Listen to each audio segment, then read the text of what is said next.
ವೀಕ್ಷಕರೇ, ಮತ್ತೆ ನಿಮ್ಮ ಅಕೌಂಟ್ಗೆ ಹಣ ಬಂದು ಜಮೆ ಆಗುತ್ತೆ. ಗೃಹಲಕ್ಷ್ಮಿಯರಿಗೆ ಬಂಪರ್ ಸಿಹಿ ಸುದ್ದಿ. ಫೆಬ್ರವರಿ ಮತ್ತು ಮಾರ್ಚ್ ತಿಂಗಳ ಹಣ ಎದಕ್ಕೆ ಹಾಕಿಲ್ಲ ಇದರ ಬಗ್ಗೆನೂ ಕೂಡ ದೊಡ್ಡ ಒಂದು ಸಿಹಿ ಸುದ್ದಿ. ಇನ್ನೊಂದು ಕಡೆಗೆ ಹೇಳೋದಾದ್ರೆ ಇಲ್ಲಿ ಸೆಪ್ಟೆಂಬರ್ ತಿಂಗಳ ಹಣವನ್ನು ಕೂಡ 16ನೇ ತಾರೀಕಿಗೆ ರಿಲೀಸ್ ಆಗಿದೆ.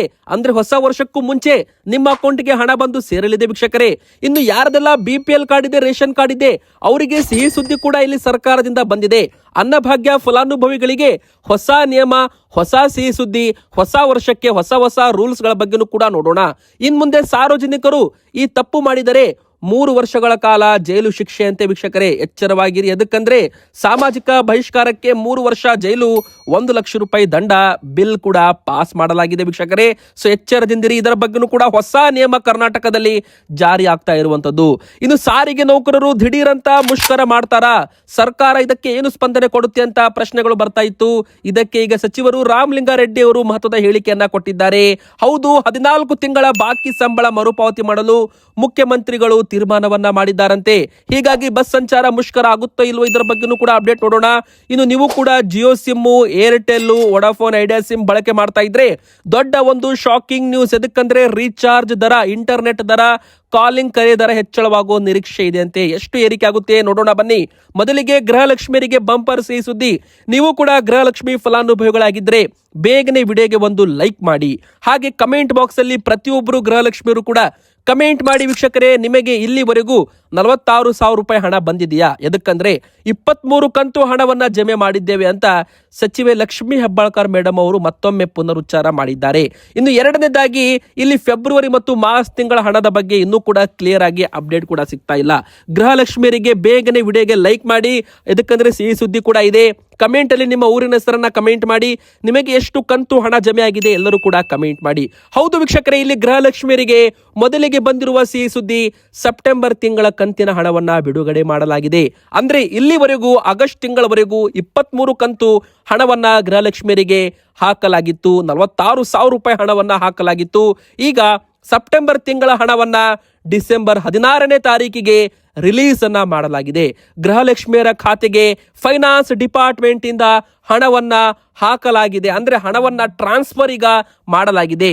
ಇದು ಗೃಹಲಕ್ಷ್ಮಿಯರ ಅಕೌಂಟ್ಗೆ ನಾಳೆನೆ ಬಂದ್ಬಿಡುತ್ತಾ? ಇಲ್ಲ. ಎದಕ್ಕಂದ್ರೆ ತಾಲೂಕ್ ಪಂಚಾಯತ್ ಹಾಗೂ ಗ್ರಾಮ ಪಂಚಾಯತ್ ಮೂಲಕ ನಿಮ್ಮ ಅಕೌಂಟ್ಗೆ ಹಣ ಬರಬೇಕಂದ್ರೆ 2 ವಾರಗಳ ಸಮಯ ಅವಕಾಶ ಬೇಕಾಗುತ್ತೆ. ಅಂದ್ರೆ ವೀಕ್ಷಕರೇ, ಡಿಸೆಂಬರ್ 30ರ ಒಳಗೆ, ಇದೇ ಹೊಸ ವರ್ಷದ ಒಳಗೆ 2026 ಜನವರಿ ಒಳಗೆ ನಿಮಗೆ, ಅಂದ್ರೆ ಇಲ್ಲಿ ಡಿಸೆಂಬರ್ 31ರ ಒಳಗೆ ನಿಮ್ಮ ಅಕೌಂಟ್ಗೆ ಗೃಹಲಕ್ಷ್ಮಿಯ ಸೆಪ್ಟೆಂಬರ್ ತಿಂಗಳ 24ನೇ ಕಂತು 48,000 ರೂಪಾಯಿ ಇಲ್ಲಿವರೆಗೂ ನಿಮ್ಮ ಅಕೌಂಟ್ಗೆ ಹಣ ಜಮಾ ಆದಂತಾಗುತ್ತೆ. ಅಂದ್ರೆ ಇದರ ಅರ್ಥ ಈಗ ಸೆಪ್ಟೆಂಬರ್ ವರೆಗೂ ಅಂದ್ರೆ ಒಟ್ಟು ಇಲ್ಲಿ 24 ಕಂತು ಆಗುತ್ತೆ.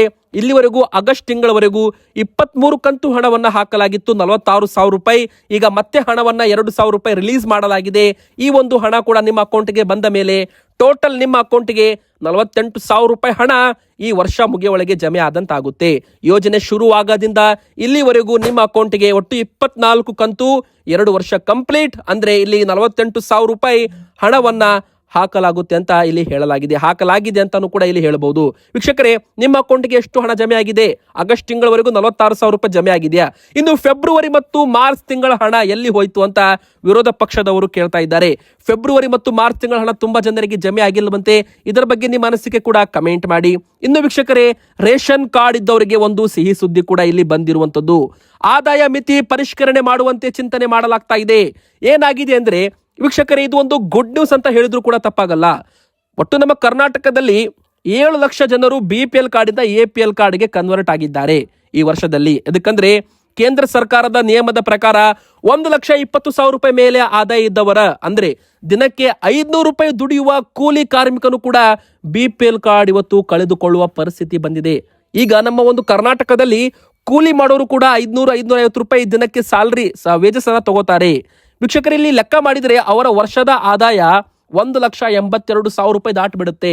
1,80,000 ರೂಪಾಯಿ ಗಡಿ ದಾಟಿದ್ರೆ, 1,20,000 ರೂಪಾಯಿ ಗಡಿ ದಾಟಿದ್ರೆ ಇಂದಿರಾ ಕಿಟ್ ಕೊಡಲ್ಲ, ಅನ್ನಭಾಗ್ಯನೇ ಇಲ್ಲ. ಯಾಕಂದ್ರೆ BPL ಕಾರ್ಡ್ ಇದ್ದದ್ದು APL ಕಾರ್ಡ್ ಆಗ್ತಾ ಇದೆ.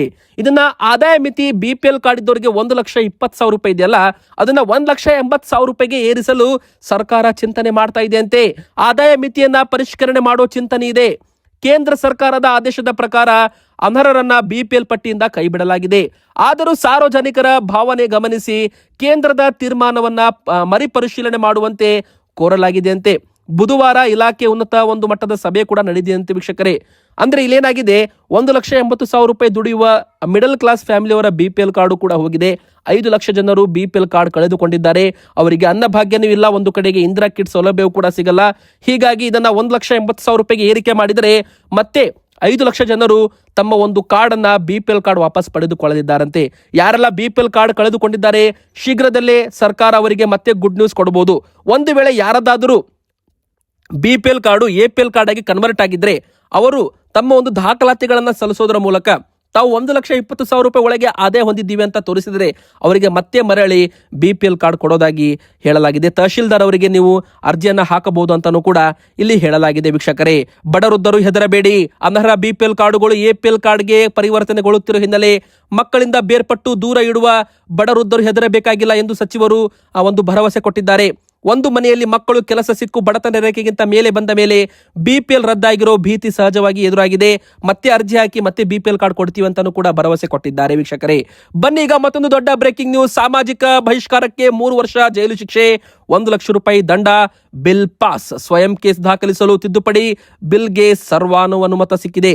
ಯಾವುದೇ ವ್ಯಕ್ತಿ ಕುಟುಂಬ ಅಥವಾ ಕುಟುಂಬದ ಸದಸ್ಯರನ್ನ ಸಾಮಾಜಿಕವಾಗಿ ಬಹಿಷ್ಕರಿಸಿದರೆ ಅಪರಾಧವೆಂದು ಪರಿಗಣಿಸಿ 3 ವರ್ಷಗಳ ಕಾಲ ಅವರಿಗೆ ಜೈಲು ಶಿಕ್ಷೆ ಹಾಗೂ 1 ಲಕ್ಷ ರೂಪಾಯಿ ದಂಡ ಹಾಕಲು ಅವಕಾಶವನ್ನ ಕಲ್ಪಿಸಿರುವ ಕರ್ನಾಟಕ ಸಾಮಾಜಿಕ ಬಹಿಷ್ಕಾರ ವಿಧೇಯಕ 2025 ಪೊಲೀಸರು ಸ್ವಯಂ ಪ್ರೇರಿತವಾಗಿ ಪ್ರಕರಣ ದಾಖಲಿಸಲು ಅವಕಾಶ ಕಲ್ಪಿಸುವ ತಿದ್ದುಪಡಿ ವಿಧಾನಸಭೆಯಲ್ಲಿ ಸರ್ವಾನುಮತದಿಂದ ಅಂಗೀಕಾರಗೊಂಡಿದೆ ಅಂತಾನೂ ಕೂಡ ಇಲ್ಲಿ ಹೇಳಲಾಗಿದೆ ವೀಕ್ಷಕರೇ. ಇನ್ಮುಂದೆ ಸಾಮಾಜಿಕವಾಗಿ ಬಹಿಷ್ಕಾರ ಯಾರಿಗಾದ್ರೂ ಮಾಡಿದರೆ 3 ವರ್ಷಗಳ ಕಾಲ ಜೈಲು ಶಿಕ್ಷೆ. ಅಂದ್ರೆ ಯಾವುದೇ ವ್ಯಕ್ತಿ ಆಗಿರ್ಬೋದು, ಯಾವುದೇ ಕುಟುಂಬದ ಬಗ್ಗೆ ಆಗಿರ್ಬೋದು, ಅಥವಾ ಯಾವುದೇ ರೀತಿ ಕುಟುಂಬದ ಸದಸ್ಯರನ್ನ ಸಾಮಾಜಿಕವಾಗಿ ಬಹಿಷ್ಕರಿಸಿದ್ದೆ ಆದಲ್ಲಿ ಇದು ಅಪರಾಧ. ಈ ಒಂದು ಅಪರಾಧಕ್ಕೆ 3 ವರ್ಷಗಳ ಕಾಲ ಜೈಲು ಶಿಕ್ಷೆ, 1 ಲಕ್ಷ ರೂಪಾಯಿವರೆಗೂ ದಂಡ ಹಾಕಲು ಕೂಡ ಇಲ್ಲಿ ತೀರ್ಮಾನವನ್ನ ಮಾಡಲಾಗಿದೆ. ಇದಕ್ಕೆ ಕಡಿವಾಣ ಹಾಕಲು ಈ ವಿಧೇಯಕ ತರಲಾಗಿದೆ. ಈಗಾಗಲೇ ಮಹಾರಾಷ್ಟ್ರದಲ್ಲಿ ಕಾಯ್ದೆ ಜಾರಿಯಲ್ಲಿದೆ. ಹೀಗಾಗಿ ಅಂಗೀಕಾರ ನೀಡುವಂತೆ ಸದನವನ್ನ ಕೋರಲಾಗಿದೆ ವೀಕ್ಷಕರೇ. ಇನ್ನು ಬಸ್ ಸಂಚಾರ ಬಂದ್ ಆಗುತ್ತೆ, ದಿಢೀರನೆ ಸಾರಿಗೆ ನೌಕರರು ಮುಷ್ಕರ ಮಾಡ್ತಾರೆ ಕರ್ನಾಟಕದಲ್ಲಿ ಅಂತ ಹೇಳಲಾಗ್ತಾ ಇತ್ತು. ಒಂದು ವೇಳೆ ಸರ್ಕಾರ ಸ್ಪಂದನೆ ಮಾಡದೆ ಹೋದ್ರೆ ಅಂತ ಹೇಳಲಾಗಿತ್ತು. ಇಲ್ಲಿ ಸರ್ಕಾರ ಕೂಡಲೇ ಸ್ಪಂದನೆ ಮಾಡಿದೆ. ಇದು ಲಕ್ಷಾಂತರ ಸಾರ್ವಜನಿಕರಿಗೂ ಕೂಡ ಸಿಹಿ ಸುದ್ದಿ, ಪ್ರಯಾಣಿಕರಿಗೂ ಕೂಡ ಒಂದು ಸಿಹಿ ಸುದ್ದಿ ಅಂತ ಹೇಳ್ಬೋದು. ಎದಕ್ಕಂದ್ರೆ ಸಾರಿಗೆ ನೌಕರರು ಮತ್ತೆ ಮುಷ್ಕರ ಮಾಡಿ ಸಾರ್ವಜನಿಕರಿಗೆ ತೊಂದರೆ ಆಗಬಾರ್ದು ಅಂತ ಸಚಿವ ರಾಮಲಿಂಗಾರೆಡ್ಡಿ ಅವರು ಇದರ ಬಗ್ಗೆ ಒಂದು ಸ್ಪಂದನೆ ಕೊಟ್ಟಿದ್ದಾರೆ. 4 ರಸ್ತೆ ಸಾರಿಗೆ ನಿಗಮಗಳ ಸಿಬ್ಬಂದಿಗಳ ವೇತನ ಮರುಪಾವತಿ ಮಾಡ್ತೀವಿ. ಅಂದ್ರೆ ಕೊರೋನಾ ಸಂದರ್ಭದಲ್ಲಿ ಏನಾಗಿತ್ತಂದ್ರೆ 4 ರಸ್ತೆ ಸಾರಿಗೆ ನಿಗಮಗಳಲ್ಲಿ ಚಾಲಕರಿಗೆ, ನಿರ್ವಾಹಕರಿಗೆ ಮತ್ತು ಕುಶಲಕರ್ಮಿಯರಿಗೆ ಸೇರಿ ಇತರೆ ಸಿಬ್ಬಂದಿಗಳಿಗೆ ನೀಡಲಾಗುವ 14 ತಿಂಗಳದ ಬಾಕಿಯನ್ನ ಸಂಬಳವನ್ನ ಮರುಪಾವತಿ ಮಾಡಿದ್ದಿಲ್ಲ. ಅದನ್ನ ಮರುಪಾವತಿ ಮಾಡಲು ಈಗ ಮುಖ್ಯಮಂತ್ರಿ ಸಿದ್ದರಾಮಯ್ಯನವರು ಒಪ್ಪಿಗೆಯನ್ನ ಸೂಚಿಸಿದ್ದಾರಂತೆ. ಅಧಿವೇಶನದ ಮುಗಿದ ಬಳಿಕ ಶೀಘ್ರದಲ್ಲೇ ಇತ್ಯರ್ಥಪಡಿಸಲಾಗುತ್ತೆ ಅಂತ ಸಾರಿಗೆ ಸಚಿವರು ರಾಮಲಿಂಗಾರೆಡ್ಡಿ ಅವರು ಹೇಳಿಕೆಯನ್ನ ಕೊಟ್ಟಿದ್ದಾರೆ ವೀಕ್ಷಕರೇ. ಸಾರಿಗೆ ಇಲಾಖೆಯಲ್ಲಿ ಏನಾಗುತ್ತೆ, 4 ವರ್ಷಕ್ಕೆ ಒಮ್ಮೆ ವೇತನವನ್ನ ಪರಿಷ್ಕರಣೆ ಮಾಡುವ ಸಂಪ್ರದಾಯವಿದೆ. ಈಗಾಗಲೇ 2023ರಲ್ಲಿ ಮಾರ್ಚ್ ಅಲ್ಲಿ ವೇತನವನ್ನ ಪರಿಷ್ಕರಣೆ ಮಾಡಲಾಗಿತ್ತು. ಆದ್ರೆ ರಾಜ್ಯದ ಬಜೆಟ್ನಲ್ಲಿ ಅನುದಾನವನ್ನ ಕಲ್ಪಿಸಿರಲಿಲ್ಲ. ಹೀಗಾಗಿ ಈ ಒಂದು ತೊಂದರೆ ಆಗಿದೆ. ಈಗ ಒಂದು ಸಮಾನ ವೇತನವನ್ನ ಕಲ್ಪಿಸುವ ಅನೇಕ ಬೇಡಿಕೆಗಳ ಬಗ್ಗೆ ಸರ್ಕಾರ ಸ್ಪಂದನೆ ಕೊಡಲಿದೆ. ಅಧಿವೇಶನ ಮುಗಿತಾ ಇದ್ದಂತೆ, ಈಗ ಬೆಳಗಾವಿ ಅಧಿವೇಶನ ನಡೀತಾ ಇದೆ, ಚಳಿಗಾಲದ ಅಧಿವೇಶನ. ಅದು ಮುಗಿತಾ ಇದ್ದಂತೆ ಸಾರಿಗೆ ನೌಕರರ ಒಂದು ಬೇಡಿಕೆಗಳ ಬಗ್ಗೆ ಮತ್ತೆ ಇದನ್ನ ಮುಗಿದ ಬಳಿಕ ಕ್ರಮ ವಹಿಸುವುದಾಗಿಯೂ ಕೂಡ ಒಂದು ಪುನರುಚ್ಚಾರ ಮಾಡಿದ್ದಾರೆ. ಈ ಮೂಲಕ ಒಂದು ದಿಢೀರಂತ ನೋಟಿಸ್ ಕೊಡದೆ ಸಾರಿಗೆ ನೌಕರರು ಮುಷ್ಕರ ಮಾಡಲು ಮುಂದಾಗಿದ್ರು. ಅದಕ್ಕೆ ಬ್ರೇಕ್ ಬೀಳಬಹುದು. ಇನ್ನೊಂದು ಕಡೆಗೆ ವೀಕ್ಷಕರೇ, ನೀವು ಯಾವುದೇ ಒಂದು ಸಿಮ್ ಬಳಕೆ ಮಾಡ್ತಾ ಇದ್ರಿ ಅಂದ್ರೆ ವೊಡಾಫೋನ್ ಆಗಿರ್ಬೋದು, ಜಿಯೋ ಸಿಮ್ ಆಗಿರ್ಬೋದು, ಅಥವಾ ನೀವು ಏರ್ಟೆಲ್ ಗ್ರಾಹಕರಾಗಿದ್ರೆ ದೇಶದ ಪ್ರಮುಖ ಖಾಸಗಿ ದೂರ ಸಂಪರ್ಕ ಕಂಪನಿಗಳಾದ ಜಿಯೋ, ಏರ್ಟೆಲ್ ಹಾಗೂ ವೊಡಾಫೋನ್ 2026 ಹೊಸ ವರ್ಷದಲ್ಲಿ ತಮ್ಮ ಒಂದು ರೀಚಾರ್ಜ್ ರೇಟ್ ಅನ್ನ ಶುಲ್ಕವನ್ನ ಹೆಚ್ಚಳ ಮಾಡಲಿದ್ದಾರಂತೆ. ಪ್ರೀಪೇಡ್ ಮತ್ತು ಪೋಸ್ಟ್ ಪೇಡ್ 2 ಮಾದರಿಯ ಸೇವಾ ಶುಲ್ಕವನ್ನ 20% ವರೆಗೂ ಹೆಚ್ಚಳ ಮಾಡಬಹುದು ಅಂತ ವರದಿ ಒಂದು ಹೇಳಿದೆ. 2 ವರ್ಷಕ್ಕೆ ಒಮ್ಮೆ ದರವನ್ನು ಹೆಚ್ಚಳ ಮಾಡಲಾಗ್ತಾ ಇತ್ತು. 2024ರಲ್ಲಿ 10-15% ರೇಟ್ ಅನ್ನ ಜಾಸ್ತಿ ಮಾಡಲಾಗಿತ್ತು. ಈಗ ಮತ್ತೆ 20% ರೇಟ್ ಇಲ್ಲಿ ಏರಿಕೆ ಮಾಡಬಹುದು. ಎದಕ್ಕಂದ್ರೆ ಅವರ ಒಂದು ಟೀಮ್ ಇರುತ್ತೆ, ಈ ರೇಟ್ ಏರಿಕೆ ಬಗ್ಗೆ ಮಾತನಾಡಿದ್ದಾರೆ. ಇನ್ನು ಮುಂದಿನ ಬರೋ ದಿನಗಳಲ್ಲಿ 20% ಅಂದ್ರೆ 1000 ರೂಪಾಯಿ ರಿಚಾರ್ಜ್ ಮಾಡ್ತಿದ್ರು ಮೊದಲು, ಈಗ 1200 ರೂಪಾಯಿ ಕೊಡಬೇಕು. 100 ರೂಪಾಯಿ ರಿಚಾರ್ಜ್ 120 ರೂಪಾಯಿ ಕೊಡಬೇಕು. 500 ರೂಪಾಯಿ ರಿಚಾರ್ಜ್ ಬಂದು ₹600 ಕೊಡಬೇಕಾಗುತ್ತೆ. ಇದು ಮುಖ್ಯವಾಗಿ ಒಂದು ದೊಡ್ಡ ಬ್ರೇಕಿಂಗ್ ನ್ಯೂಸ್ ಆಗಿದೆ. ನೀವು ಯಾವ ಸಿಮ್ ಕಾರ್ಡ್ ಬಳಕೆ ಮಾಡ್ತೀರಾ, ನಿಮ್ಮ ಸಿಮ್ ಕಾರ್ಡ್ ಕಂಪನಿ ಹೆಸರು ಕಮೆಂಟ್ ಮಾಡಿ. ನಮ್ಮ ಸಿಮ್ ಕಾರ್ಡ್ ಹೆಸರು ಜಿಯೋ ಸಿಮ್, ನಿಮ್ಮ ಸಿಮ್ ಕಾರ್ಡ್ ಯಾವುದು ಕಮೆಂಟ್ ಮಾಡಿ. ಇನ್ನು ವೀಕ್ಷಕರೇ, ಕರ್ನಾಟಕದಲ್ಲಿ ಮೈ ಕೊರೆಯುವಂತ ಚಳಿ, ದಗದಗನೆ ನಡೆಸುವಂತ ಚಳಿ ಅಂತಾನೆ ಹೇಳ್ಬಹುದು. ವೀಕ್ಷಕರೇ, ಯಾವೆಲ್ಲ ಜಿಲ್ಲೆಗಳಲ್ಲಿ ಚಳಿ ಪ್ರಮಾಣ ಮುಂದಿನ ದಿನಗಳಲ್ಲಿ ಜಾಸ್ತಿ ಆಗುತ್ತೆ? ತಮಿಳುನಾಡು ಗಡಿಯತ್ತ ಬಕ್ಕುಂಗ್ ಎಂಬುವ ಚಂಡಮಾರುತ ಎಫೆಕ್ಟ್ ಬೆಂಗಳೂರಲ್ಲಿ ಮೋಡ ಕವಿದ ವಾತಾವರಣ. ಕೇವಲ ಬೆಂಗಳೂರು ಮಾತ್ರ ಅಲ್ಲ, ಬೆಂಗಳೂರು, ತುಮಕೂರು, ಮಂಡ್ಯ, ಮೈಸೂರು ಈ ಭಾಗದಲ್ಲೂ ಕೂಡ ಮೋಡ ಕವಿದ ವಾತಾವರಣ. ಸಂಜೆ 6 ಗಂಟೆಯಿಂದ ಬೆಳಗಿನ ಜಾವ 6 ಗಂಟೆವರೆಗೂ 12 ಗಂಟೆಗಳವರೆಗೂ ಶೀತ ಗಾಳಿ, ಕೋಲ್ಡ್ ವೇವ್ ಅಂತ ನಾವೇನ್ ಕರಿತೀವಿ, ಈ ಒಂದು ಜಿಲ್ಲೆಗಳಲ್ಲಿ ಹೆಚ್ಚಾಗಿ ಕಾಣಲಿದೆ. ಅಂದ್ರೆ ಮೈ ಕೊರೆಯುವಂತ ಚಳಿ ಇರಲಿದೆ. ವೀಕ್ಷಕರೇ, ಇಲ್ಲಿ ಮುಖ್ಯವಾಗಿ ಉತ್ತರ ಕರ್ನಾಟಕದ ಭಾಗದಲ್ಲಿ ಯಾದಗಿರಿ, ಬೀದರ್, ಕಲಬುರಗಿ, ರಾಯಚೂರು, ಗದಗ, ಕೊಪ್ಪಳ, ಬಾಗಲಕೋಟೆ, ಹಾವೇರಿ ಮತ್ತೆ ಇಲ್ಲಿ ಬೆಳಗಾವಿ, ಹುಬ್ಬಳ್ಳಿ, ಧಾರವಾಡ ಈ ಭಾಗದಲ್ಲೂ ಕೂಡ, ಉತ್ತರ ಕರ್ನಾಟಕದ ಭಾಗದಲ್ಲೂ ಕೂಡ ಮೈ ಕೊರೆಯುವಂತ ಚಳಿ ಸಂಜೆ 6 ಗಂಟೆಯಿಂದ ಬೆಳಗಿನ ಜಾವ 6-7 ಗಂಟೆವರೆಗೂ ಇರಲಿದೆ ಅಂತೆ. ನಿಮ್ಮ ಊರಲ್ಲೂ ಕೂಡ ಚಳಿ ಪ್ರಮಾಣ ಜಾಸ್ತಿ ಇದ್ರೆ ನಿಮ್ಮ ಊರಿನ ಹೆಸರನ್ನ ಕಮೆಂಟ್ ಮಾಡಿ. ವಿಡಿಯೋಗೆ ದಯವಿಟ್ಟು ಒಂದು ಲೈಕ್ ಮಾಡಿ ಗೈಸ್. ಹಾಗೆ ನಮ್ಮ ಚಾನಲ್ಗೆ ಸಬ್ಸ್ಕ್ರೈಬ್ ಆಗಿ.